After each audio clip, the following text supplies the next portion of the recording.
Clapp asked NASA to scan the region by satellite.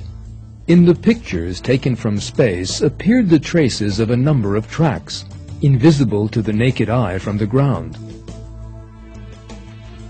Clapp then compared these pictures to old maps and came up with the result he had been expecting. The tracks in the old maps were the same as those in the pictures taken from space. Where these tracks joined was a wide area that was realized to have been an ancient settlement.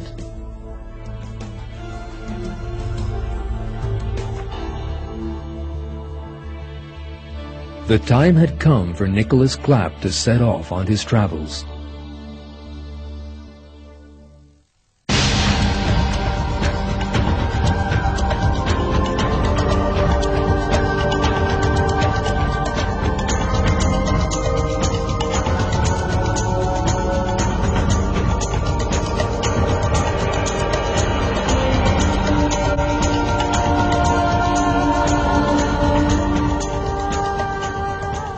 It was a long journey, and one full of adventure.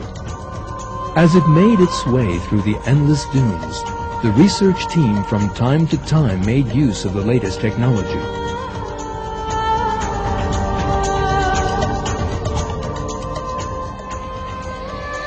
Yet there were also times in that wild place where technology was of no use.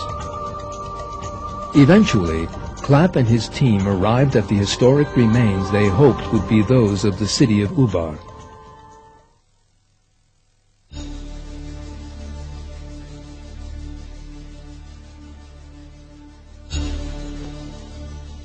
From the moment the ruins were discovered, it was realized that they belonged to the people of Ad mentioned in the Quran, and the city of Iram that they had built. Clapp also made use of the Quran during his investigations. In the Quran, the city of Iram was described as possessing tall pillars. Yet the Arabic word used for pillar also means tower. In other words, the feature of the city described in the Quran was that it possessed tall towers. The traces of these tall towers duly emerged during the excavations. Thanks to the use of three-dimensional graphic technology, scientists were able to reconstruct them. Dr. Zarins, a member of the research team that carried out the excavations, stated that it was these towers that distinguished this city from other archaeological discoveries, and confirmed that the site was the city of Iram, which had belonged to the people of Ad, mentioned in the Quran. Do you not see what your Lord did with Ad of the city of Iram with lofty pillars, whose like was not created in any land?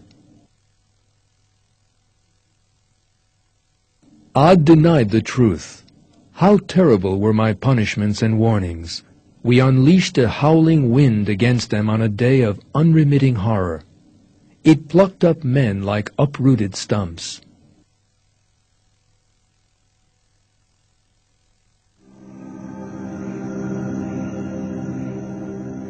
The people of Ad, whose traces the archaeologists discovered in the city of Ubar, had denied the prophet Hud, who had been sent to them, at which they were destroyed by God. When they saw it as a storm cloud advancing on their valleys, they said, "This is a storm cloud which will give us rain." No, rather it is what you desired to hasten, a wind containing painful punishment.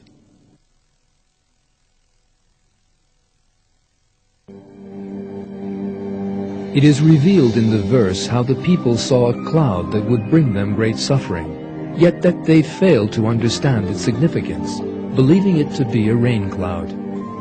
This is an important indication of the nature of the suffering that was about to be unleashed on them. Desert storms. The whirlwinds that proceed along by raising up the desert sands resemble a rain cloud from a distance.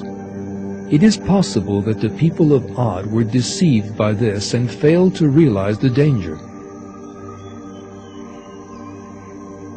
In fact, Ubar, The Atlantis of the sands was unearthed from beneath a layer of sand several meters thick.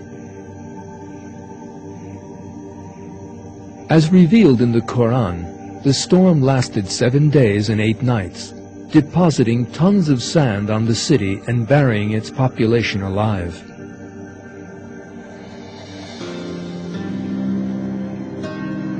The most important evidence that the people of Ad had been buried in a desert storm is the word Akaf, used in the Quran to define the place of the people of Ad.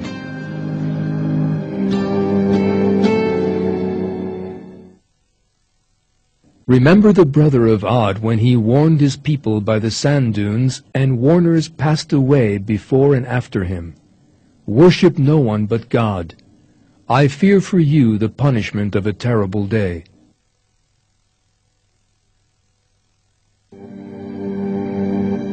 Akaf in Arabic means sand dunes.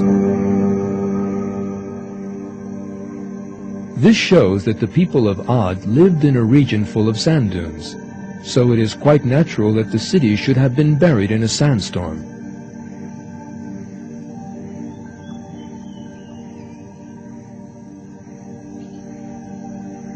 The disaster that struck the people of Ad in the form of a storm that flattened people just like the hollow stumps of uprooted palms must have destroyed the whole population within a very short time.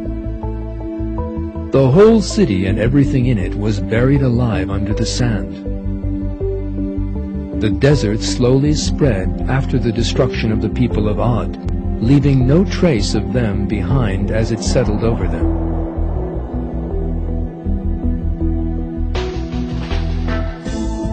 In brief, historical and archaeological discoveries prove the existence of the people of Ad and of the city of Iram with lofty pillars, as mentioned in the Quran, and that they were destroyed in just the same way that the Quran relates. Research has unearthed traces of that people from beneath the desert sands. In the Quran, God reveals that the people of Ad turned away from the straight path out of arrogance. The peoples we have been examining all committed similar mistakes. They all rebelled against God. They adopted other gods than Him. They grew arrogant in the earth without any right, and turned to sexual deviancy and perversion, and God destroyed them. A great many societies that have lived throughout the course of history have been destroyed for similar reasons, not just a few examples we have seen here. God tells us of this fact in the Quran and asks us to think hard about them. Our task is to learn from the destruction of these peoples and to take warning from them. One verse from the Quran says, Ad were arrogant in the land without any right, saying, Who has greater strength than us? Did they not see that God who created them had greater strength than them? But they renounced our signs. We must not forget that God can destroy an individual or a whole people whenever He wishes. He can also honor those whom He wishes and confer blessing upon them. All good and beautiful things are in the hands of God. Man's duty is to constantly thank God for all the blessings He has bestowed and to seek His good pleasure. God issues the following call to man in another verse of the Quran. Whole societies have passed away before your time, so travel about the earth and see the final fate of the deniers. This is a clear explanation for all mankind, and guidance and admonition for those who do their duty.